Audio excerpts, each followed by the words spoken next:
August 30th, 2018, San Francisco. The Sales Development Conference. The first and only live conference 100% focused and dedicated to sales development.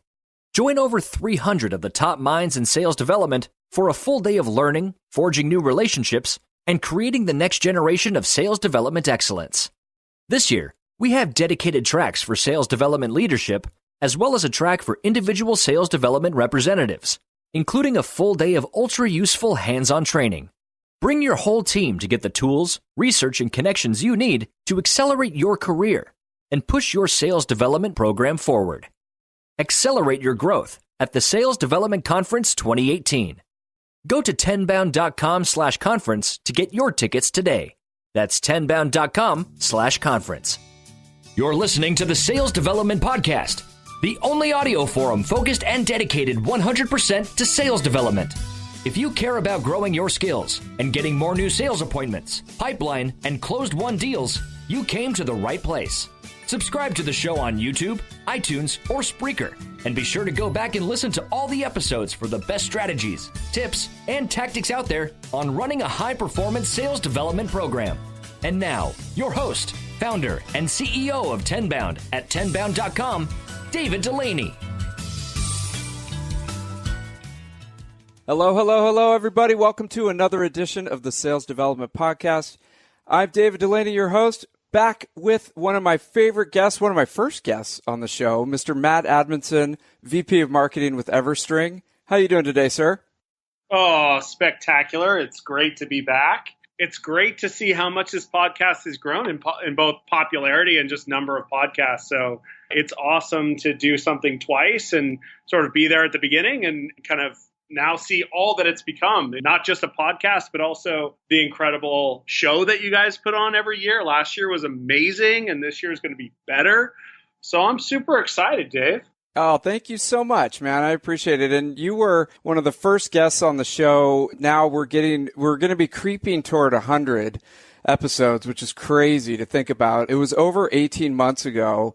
A lot has changed. A lot has changed in the sales development community. I think it's gotten harder to break through. It's gotten harder to break through to customers and to reach people. But, you guys have made great strides. What have you seen, would you say, has changed in the last couple of years, and what has kind of stayed the same? Yeah, good questions. I mean, it's interesting. I do agree with you. Things have gotten harder. I also there's better technology, better data than there has been before. So that's changed, right? SDRs are armed with better stuff for their outbound engagement or even just follow up on inbound. So I think that's cool. 18 months ago when I was on this podcast, I was talking a lot about account-based sales development. In my opinion, that has not changed. If anything, it's evolved. It's spread in popularity. And when I say account-based sales development, what I mean is, SDR sort of going after an account holistically, after multiple stakeholders or personas within an account, doing heightened levels of research on that account, and sort of utilizing that knowledge across multiple personas. That's working. I also think personalization, which we talked a lot about on the last podcast, is becoming more and more popular. It's interesting. I was reading an article written by Dan Smith the other day, and he wrote it like a year and a half ago, maybe not quite a year and a half ago, maybe about a year ago. And it's still so good. And there are still so many people who are not using personalization in their outreach. So I still think we have a long way to go.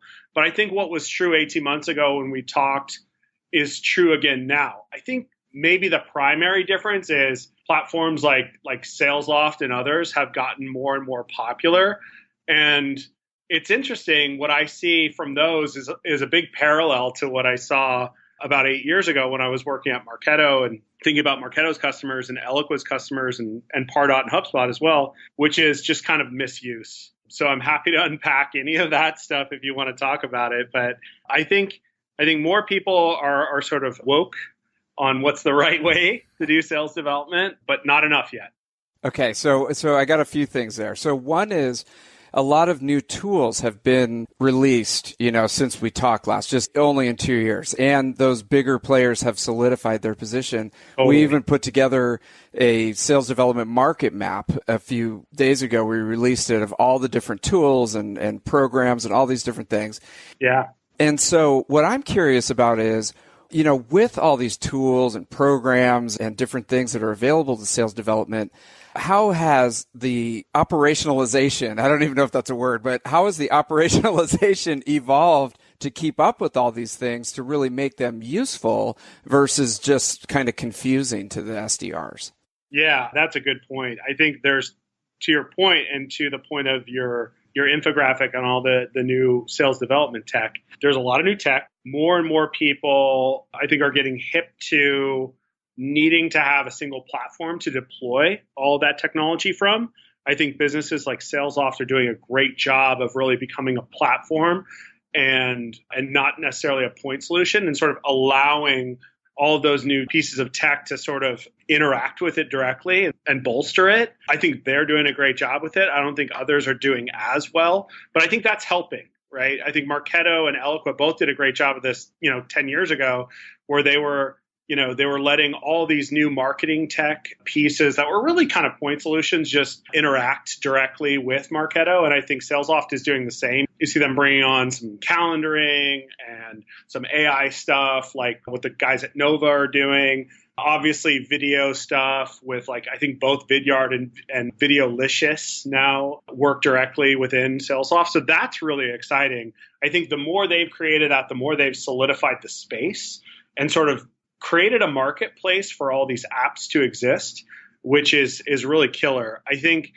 there's a lot of people that are kind of going for low-hanging fruit and trying to solve simple problems that can become almost fad-like. I think, a year ago, people were really, really high on utilizing video in their outreach. And now when I see video in my outreach, I know it's really not going to be anything that special. It's just going to be someone holding a whiteboard with my name on it. So it's interesting. These trends, they come and they're like world beating for the first 6 months, and then they just die fast.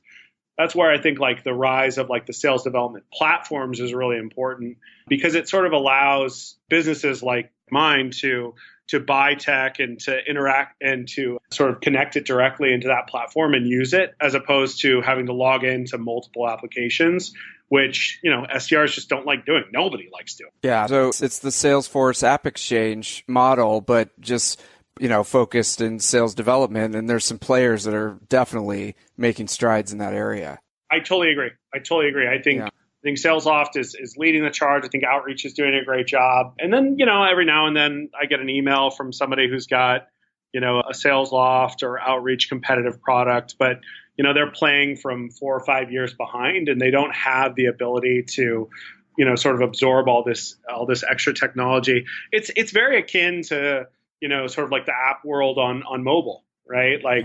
iTunes and the Google Play have created marketplaces where, you've got your phone and, you want to have Uber on it. Great. You want to have Spotify on it. Great. It all works perfectly. And then you'll see this really great, big, shiny new phone, but the marketplace associated with it's really lacking. And so, if you buy this cool new phone from China or wherever, and you can't get Uber on it, or you can't get your Spotify, then, it's not that useful to you. And, I might use those applications from my laptop, but I'd rather just have them all in the place where I like to play. And that's on my phone. Right. So you definitely see some consolidation as well with all these different points. Consolidation is the name of the game right now. Yeah, exactly. So let me ask you this. So what I see a lot out there is people spin up sales development teams by hiring the sales development reps first, and then they kind of build it up from there to getting a manager and then potentially getting some operational support.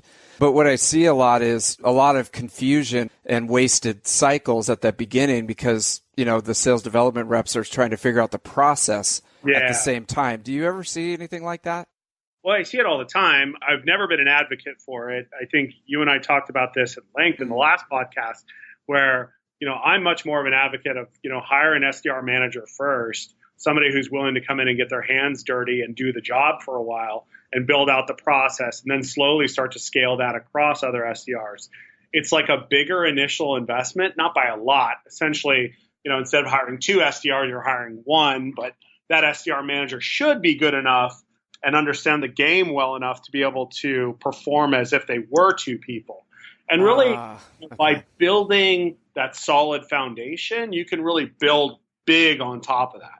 Now, the other thing is this has been a big problem for a lot of businesses over the course of the last 3 or 4 years.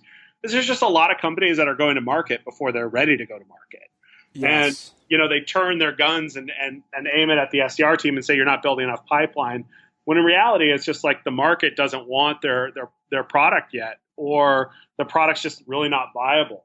So I think, it's on a lot of these founders to be responsible about not going to market with a minimum viable product, but really going to market with something that a lot of people really love and want to use. And, I've seen some great examples of businesses that are going out and they're getting 10 customers right off the bat, with their founders, and making sure that they're solid, they love the product, they understand the value props, and then they're referenceable customers as they, build an SDR team, add a marketing function, and really start to scale out their messaging.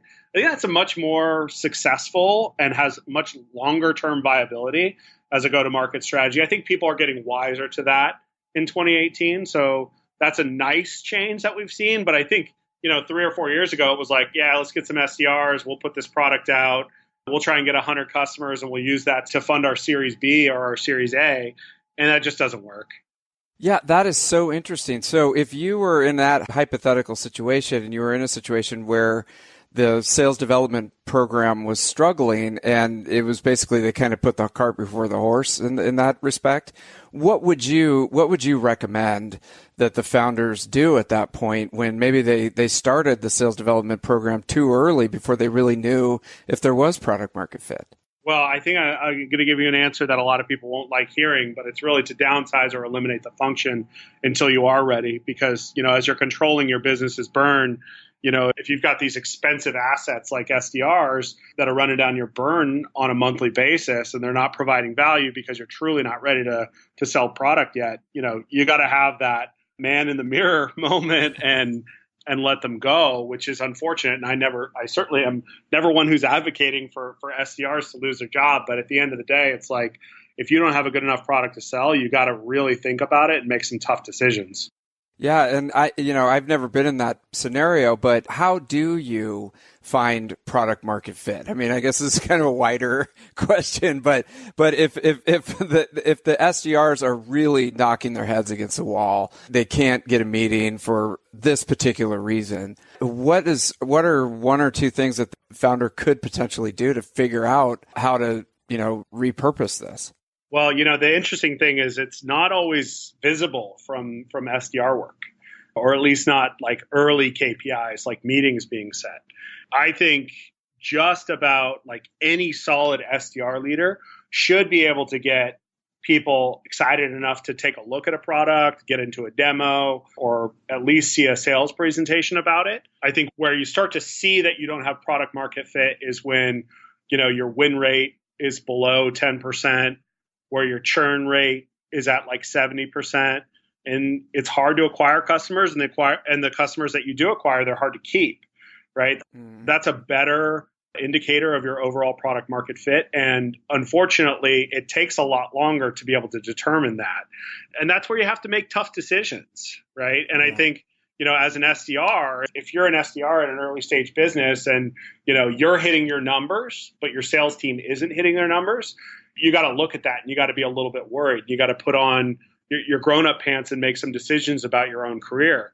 But those are really, really poor indications of the overall health of a business. Similarly, if you're a company that has really, really high churn rate, you got to look at those numbers too. So if you're an SDR sitting at an early stage Series A or seed round company, and that's the metrics that your business is facing, it's really on you to control your own career and have an understanding that like, well, I may not be in trouble now, and I may be making good checks right now because I'm hitting my monthly or quarterly quota, but in a year or 18 months, I may be out of a job. Yeah. So keep networking, keep, adding value to the marketplace, keep meeting people. Maybe, go sales development conference. Meet some people. Thank you. Right? Thank you. Yeah. Exactly. And always be nice to recruiters, right?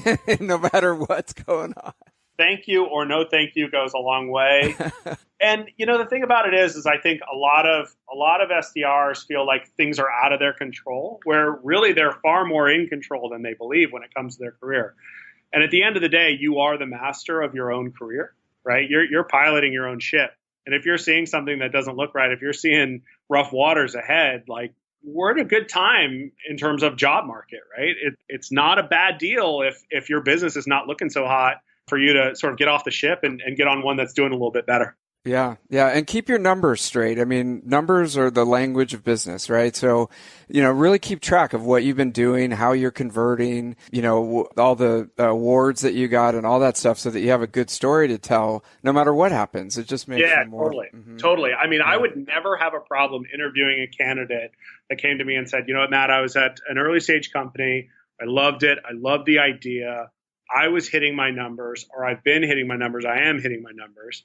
But I've got some major concerns because it doesn't look like the throughput is leading to close one deals. And the customers that we do have they're not sticking with us. So I'm a little bit concerned about the long-term health of the business. So that's why I'm looking to move to a place that's better for me long-term. And I think that's a totally valid reason to leave a company. And it shows a level of maturity that we don't often see in SDR candidates. And, my advice to every SDR out there is whatever role you want to move into, you got to move into it in the place that you're at, right? So if you're an SDR and your goal is to become an account executive, and if you can't do that at the current business that you're at because maybe they sell an enterprise grade solution, so, the sales reps that they hire are the, sort of 10, 15, 20-year experienced guys or gals, then move on. Find a place where you can move into the role that you want to move into. Otherwise, you're just going to end up bouncing from place to place as an SDR over and over again and not really pushing your career forward. So again, you got to control your own career. August 30th, 2018, San Francisco. The Sales Development Conference. The first and only live conference 100% focused and dedicated to sales development. Join over 300 of the top minds in sales development for a full day of learning, forging new relationships, and creating the next generation of sales development excellence. This year, we have dedicated tracks for sales development leadership, as well as a track for individual sales development representatives, including a full day of ultra-useful hands-on training. Bring your whole team to get the tools, research, and connections you need to accelerate your career and push your sales development program forward. Accelerate your growth at the Sales Development Conference 2018. Go to tenbound.com/conference to get your tickets today. That's tenbound.com/conference.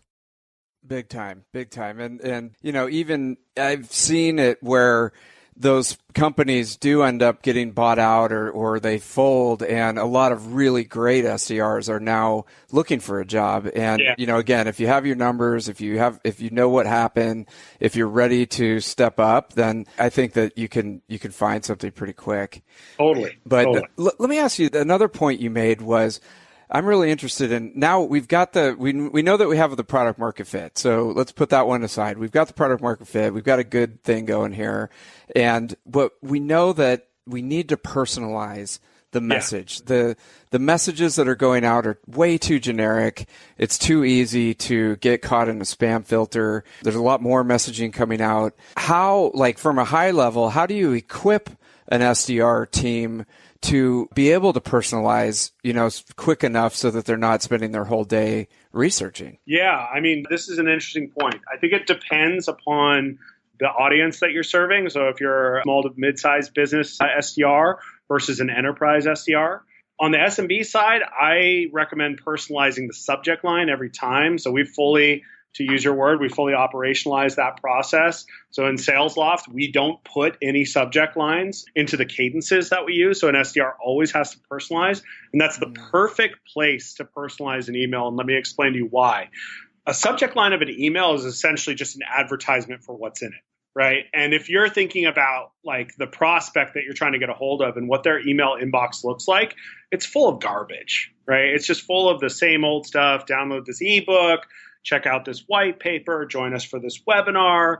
hey, do you want some leads, verified leads for a Dreamforce coming up? It's the same old stuff over and over again. I think I got that one today. Yeah.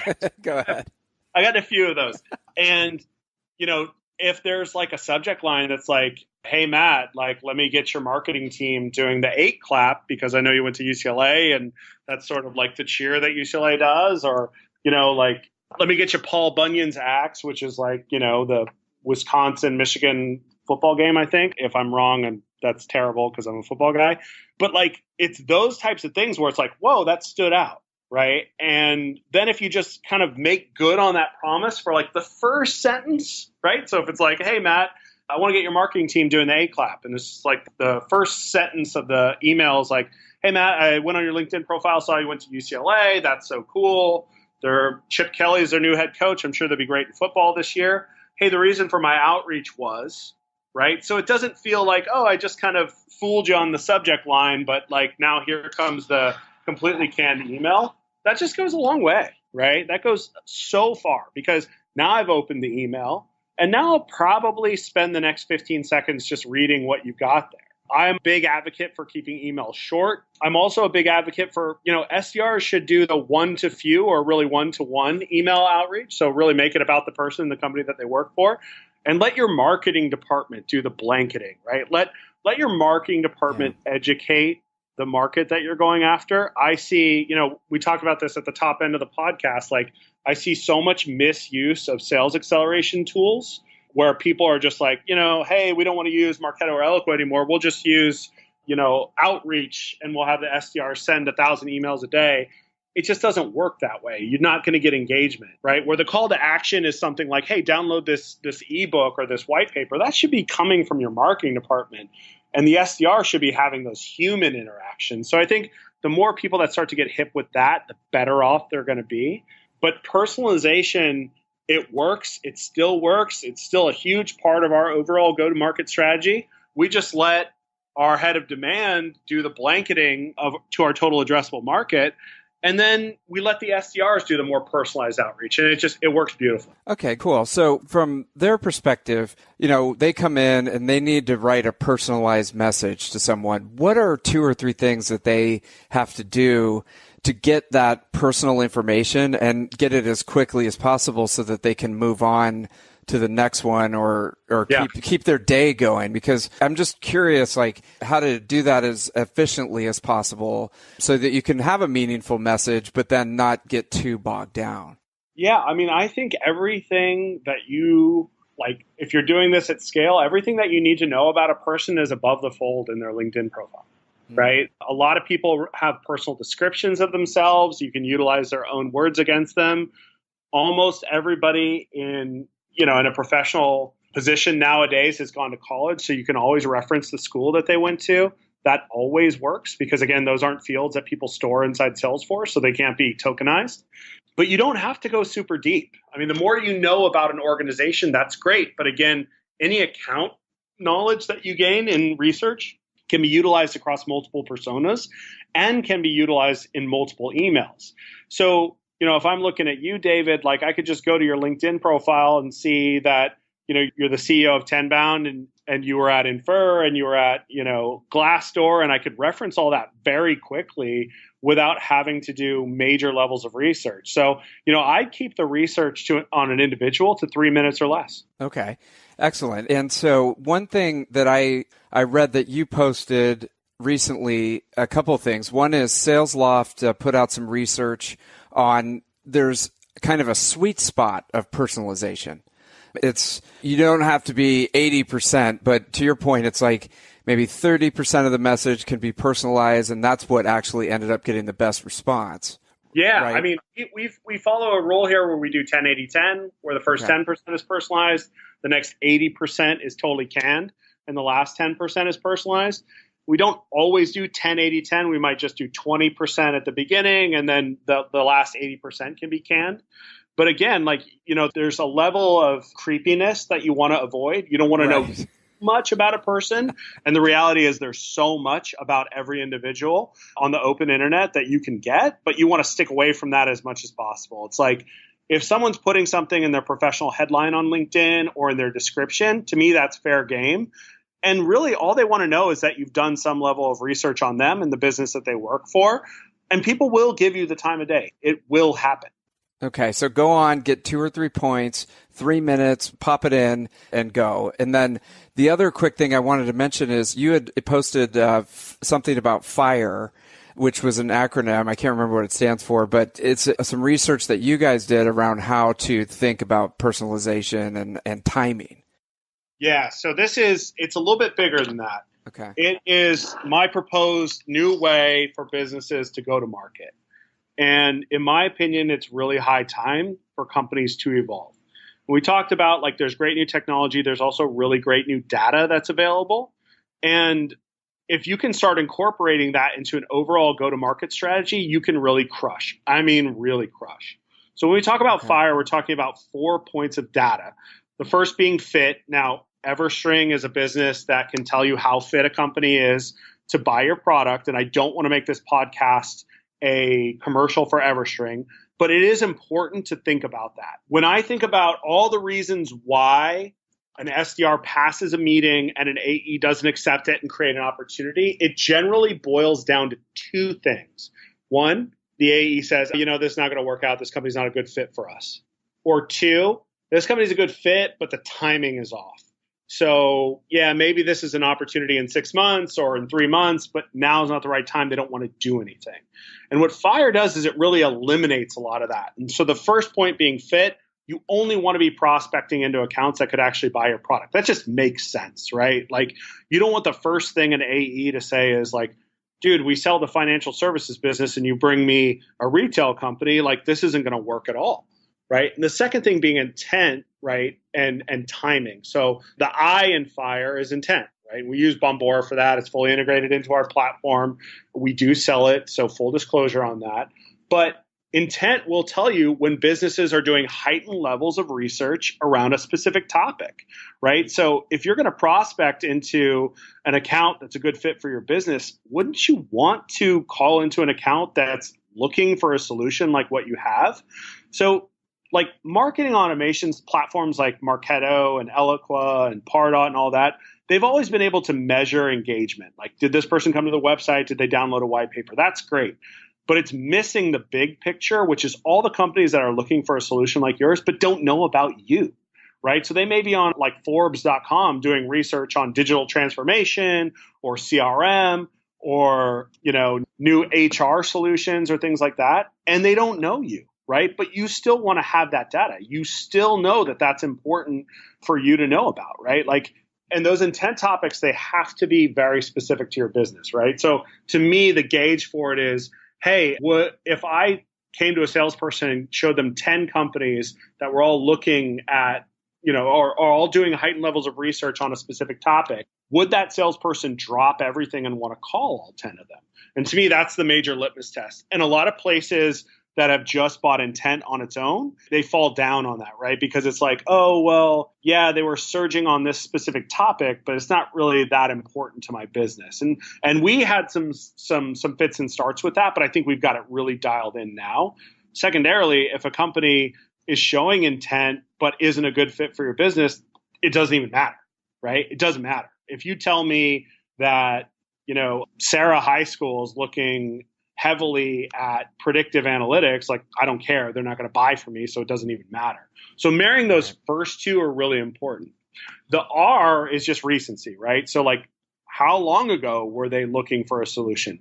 Because if it was 8 months ago and I reach out today, then it's no good. They may have engaged with one of my competitors and actually made a purchase, right? So the cool thing is what we've done here internally and what our customers have done with this data is they can timestamp it. So each week, the SDR team, the marketing team, the sales team has visibility into which of their top accounts are actually looking after solutions like ours. And that starts to inform the SDRs and me as a marketer in terms of who do I want to reach out to this week? What programs do I want to use to engage with them as an SDR? What emails do I want to send to go after these accounts? The fourth is engagement. And this is the real typical data that most people have. If you have a Marketo, the Marketo sales insight piece that says, hey, this person's been to the website, they've downloaded this white paper, maybe they've looked at your pricing page. That means that a good fit account is looking for a solution like yours recently, and they've also landed on your website, so they know who you are. So that means when you reach out, there's probably an active product or project. The company is a good fit, and they at least have some awareness of who you are as a brand. And so if you can deliver these fire accounts with all 4 dimensions filled out to an SDR or to a salesperson, they know that they're calling the right person at the right time. And when you say, hey, I'm calling from Everstring, they're not going to be like, I don't know who that is. So that is, to me, the next level evolution of what go-to-market's going to be all about. Nice, dude. Okay, so then, they have all this information. The sales development team has all this information, and that seems like that would change the entire, I don't want to say script. It's not like anybody's sitting there reading from a script, but it's such a second layer down from where they are right now in trying to kind of make stuff up, basically. Yeah. Now they have all this information right in front of them. How does it work into like a workflow? Like say they've got SalesLoft, for example. Where would it pop in?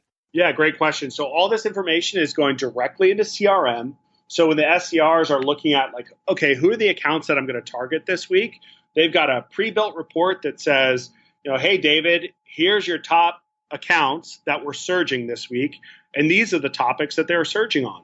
So as you start to move the contacts into, your SalesLoft or other tools like that, you can begin reaching out to them and saying like, hey, David, not sure if you're aware of Everstring or, I'm not sure if you guys have an active project or not, but here's what we do. I think it's never a good idea to hit them over the head with, I saw that your company was doing heightened levels of research into this, right? Because that starts to move you into that creep factor where people are like, God, like you're monitoring my business. That's a little creepy. Yeah. But what you get back from people are like, oh yeah, I'm so glad you called. We were actually looking for a solution. I'm wondering if you guys do X, Y, and Z. And it's just this great moment where like the prospect knows who you are. The prospect actually has an active product. And when you hand it off to a salesperson, they're not going to be like, oh dude, I can't sell to this guy, right? Yeah. It meets all of the requirements for qualification criteria. And it's magic. What we've seen along our business is a reduction in sales cycle by like 40%. We have a customer terminus that reduced their sales cycle by 20 business days, right? It's this massive change because you're no longer hunting down companies that can't buy for you, don't have a project. You don't have to evangelize the space that you occupy and then convince them to buy from you. They already have done their research. They know what they want. It's just now up to you to essentially identify what are the pieces that they want and prove why you do it better than your competitors. Okay, and it reduces the friction on their end quite a bit because you're not bothering people that are not even, they're never going to buy from you or they're not even in your universe. Instead, you're really focusing your limited amount of resources on people that could actually do something with your company. Absolutely right. And in a lot of cases, what you're able to do is you're able to engage with them before your competitors. Because if your competitors are sitting back and waiting for these people to come to your website, but you've seen that they've got an active project going and you jump on them first, I don't remember exactly who put out the sales statistic, but it's like 78% of when you get to a prospect with an active project first, you win 78% of the time. Right. And I mean, I think anybody who's ever bought anything, I think anybody who's ever sold anything can validate that that is accurate, right? It's very, very difficult to come in to an active sales cycle where somebody's already been engaged with another vendor and try to displace it. You've got to do it with a few things, right? Like discounting, generally speaking, being number one, or some sort of flexibility around contracting. This way, you're able to sell the deals for a bigger price. You're able to sell them without having to make so many concessions on the contract, like a 90-day POC or a 6-month opt-out or anything like that. You get to be column A and really control the messaging and control what they think is valuable. Okay, and now where do you have to be, going back to our discussion on the go-to-market stage, where do you have to be? Do you already have to have a list of accounts and a validated product, or can you go even earlier than that and use this system to kind of set up where you're going to spend your time? Well, I think you could really do it both ways. I think a mature business can use it to really fine tune the accounts that they're targeting and ensure that their sales reps and SDRs are the most efficient because they're working with active projects.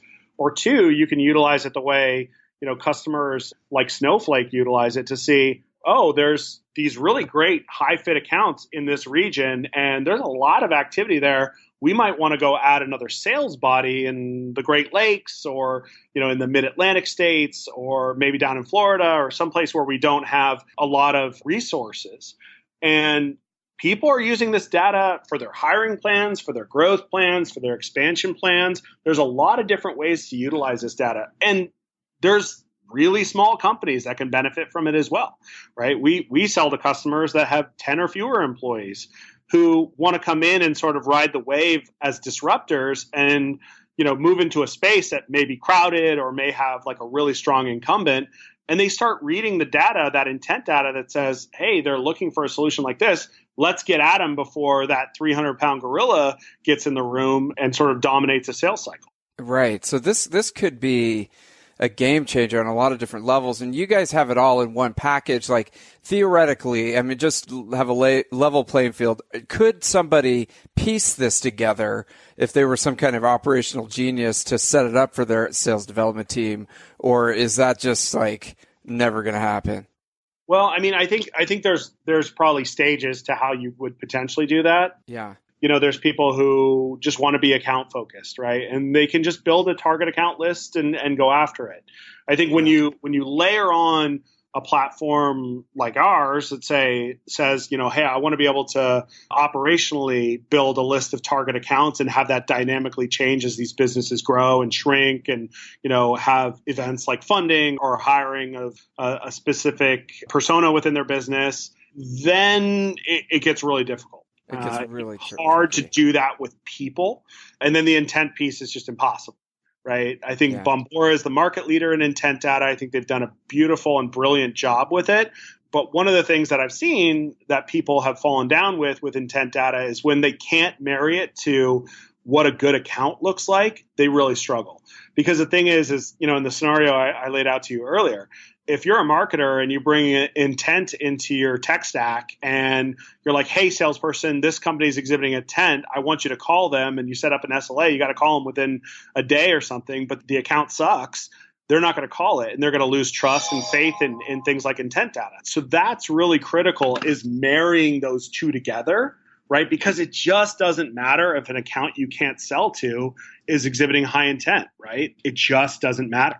Yes. I got it. And it's funny because I know that people have been trying to get something like this together, but it's just amazing that you've been able to. Now, let me ask you this. Do you have someone on your team who helps enable the sales development reps, and we'll say also the sales team, with this system to make sure that they know how to use it, it works correctly, all the buttons are pressed correctly, and everything's set up for them?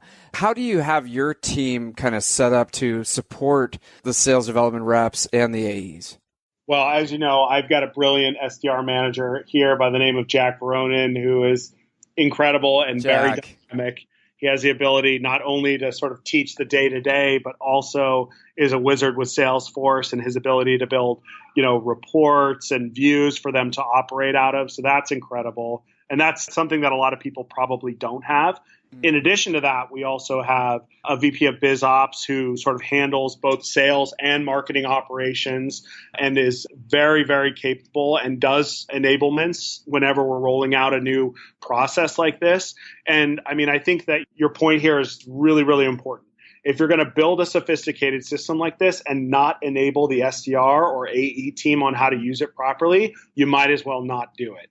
And it's the reason why like guys like Richard Harris and yourself and everybody is out there making a mint in services. It's because, there's very few people that can actually, build this and then also go out and enable a team to use it. So there's always going to be a human component. There's always has to be an enablement component to how you do this, because if you can't build it and track it and operationalize it, it doesn't really matter. This is amazing. I mean, and this for everyone listening to this podcast, like we're talking, this is like Ferrari level, in the car world. I mean, what Matt runs is the equivalent of Ferrari, and so if you're sitting there and you're driving like a beat up Toyota Corolla like mine, and you're going, how do I get to this level? You want to follow Matt. You want to stay in touch with everything that he's putting out, and definitely download the ebook. I know you put a lot of effort into an ebook recently, Matt. How do they get a hold of that? Yeah, just swing by the Everstring.com website. You can download the Fire ebook. It's a very just high level kind of thought leader approach to what is it, why it's important. Yeah. We don't necessarily go into the nitty gritty details of like how to build it inside Salesforce. We wanted to keep it really high level so people could understand the values behind it. The one thing that I will add is while this is, in my opinion, I do agree with you, it is sort of the Ferrari of sales development process. It is not expensive, right? It doesn't take a lot of money to build this, right? This data can be had for fairly inexpensive, a lot cheaper than what I think a lot of people think of. And so, in my opinion, if you're not getting to this, like you're making a huge mistake for your business because it's not a huge investment. It's not a huge investment in time either. A lot of the stuff is all pre-built when you install the package. So you're up and running and good to go very, very quickly. So, that's the distinction that I really want to make here. And, whether Everstring is the brand that, sort of rings this in as the de facto go-to-market going forward or not, this will be the go-to-market strategy going forward because this data is too good. It's too easy to use. And if you're not utilizing this, your competitors are, and they have an unfair advantage against you. It's like if you sold water and I could tell you everybody who was thirsty, you'd want that data because you'd want to know who to go sell it to, as opposed to selling water to a bunch of people that just walked out of a 7-Eleven and are all Gatorated up. Those are not the people that you want to be selling water to. And so the people who can see that data and make it actionable and incorporate it into their go-to-market are going to crush the people that don't. Because the one thing that I can tell you is that people don't follow the traditional funnel anymore. People know if they come to your website and they download a white paper, they're going to get a call from an SDR. And so that keeps a lot of people from doing it. They want to get their education. They want to do their research in places like Forbes or Business Insider or other publications because they know if they go to those places, they're not going to get an SDR calling them right away. So fewer and fewer people will start to engage with your brand from like the traditional sense by downloading content or viewing your pricing page right on your website. They're going to be doing it in other places. And if you cannot see that behavior, you are going to get left behind. Holy cow. Okay. You guys heard it here first. I mean, a little fear goes along. Yeah, no, I mean, I think it's so true. It's the buyer behavior has changed, and the way that we interact with companies has completely changed. And if we can't, and if you talk to a lot of sales development programs out there, it's diminishing returns right now because people are trying to wing it. They're trying to move forward without the blueprint, and they're not aware of all these different things that you're talking about that they have to be aware of. Otherwise, the competitor's eating your lunch. And so, again, study this stuff, stay in touch with Matt, grab the book. Matt, I can't thank you enough for coming on the show, sharing your wisdom with us. You bet. And I'm going to make the same offer at the end of this podcast that I made at the end of last podcast. If anybody has any question, is building an SDR team, whether you're an SDR leader, whether you're a founder of a business, you can hit me up anytime. I'm just Matt, M-A-T-T, at Everstring.com. You can hit me on LinkedIn. It's free knowledge. I will talk to anybody, anytime. I'm always available. Well, I appreciate that. I will take you up on that myself, Matt. Thank you so much for being on the Sales Development Podcast, and good luck with everything. You bet. And go to the Sales Development Conference. Woo! Thank you for listening to the Sales Development Podcast, the only audio forum 100% focused and dedicated to sales development, with your host, David Delaney. Please be sure to subscribe to the show on YouTube and take a moment to leave us a review on iTunes. Your support makes our show possible. If you are struggling with your sales development program, contact us at tenbound.com for a no-obligation exploratory call. Again, that's tenbound.com.